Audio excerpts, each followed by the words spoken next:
Break সিস্টেমে যদি হাওয়া ঢোকে তাহলে ব্রেক হবে না। সেই হাওয়াটা বার করে দেবা না দেবা না? ব্লিডিং করতে হবে স্যার, ব্লিডিং বার করে দিতে হবে, এয়ার ব্লিডিং করতে হবে।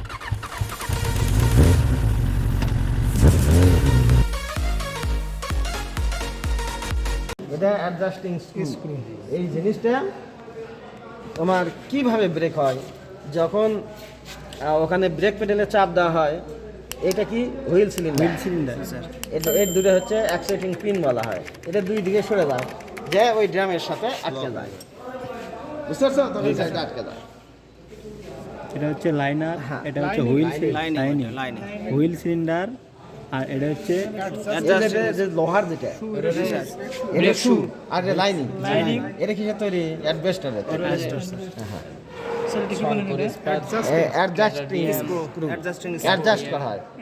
এই যে কাটার মতো আছে না, দেখো তো, এটা ঘুরালে একদিকে ঘুরালে বড় হবে, আরেকদিকে ঘুরালে আটো হয়ে যাবে, আরেকদিকে ঘুরালে বড় হয়ে যাবে।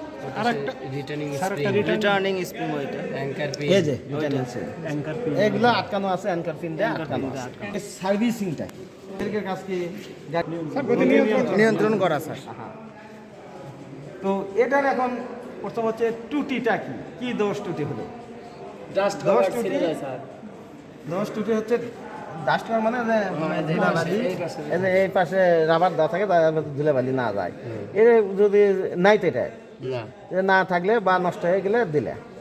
আর একটা কি গুরুত্বপূর্ণ যেটা, সেটা কি? সেটা হচ্ছে এই এটা এটা ক্ষয় যেতে পারে, এটাও ঠিক আছে।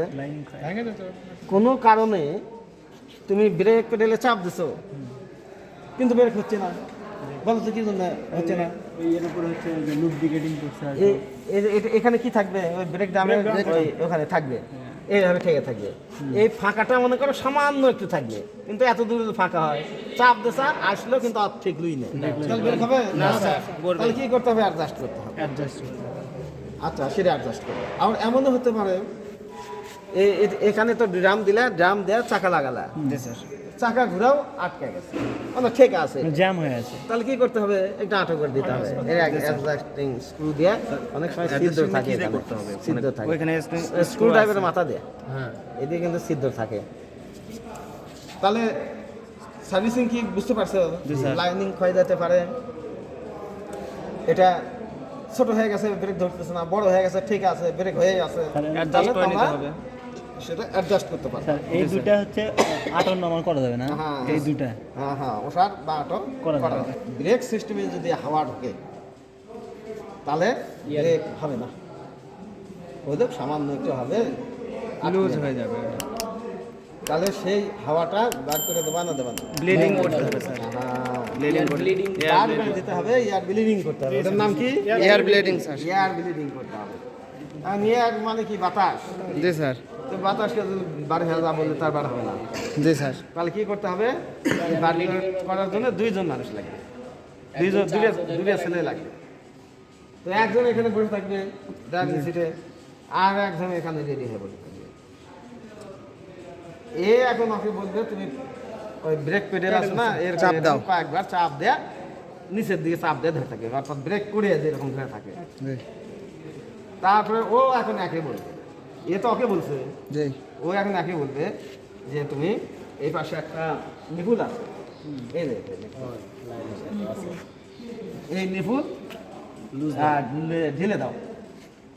এখানে মাখে না যায় সেই জন্য এই পাইপ থাকে না, প্লাস্টিকের পাইপ, সেই পাইপের সাথে একটা বাটির সাথে দিলে তাহলে আর মাখে যাবে না।